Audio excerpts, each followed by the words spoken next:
Hello kids! Let's break the egg.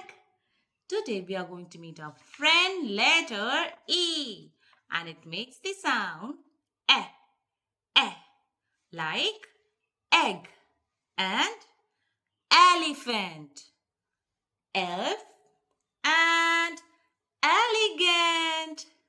So now that we know letter A and letter E, don't get confused with the sound. Sound of letter A is eh, eh.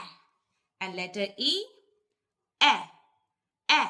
See the difference? Letter A, eh, eh. Letter E, eh, eh. See, when we say the sound of letter A, our mouth is open wide. Eh. Letter E, eh. And this makes the difference with these two words. See, eh, t, pat. Eh, t, pet. Very good. Thank you. We will meet with another letter.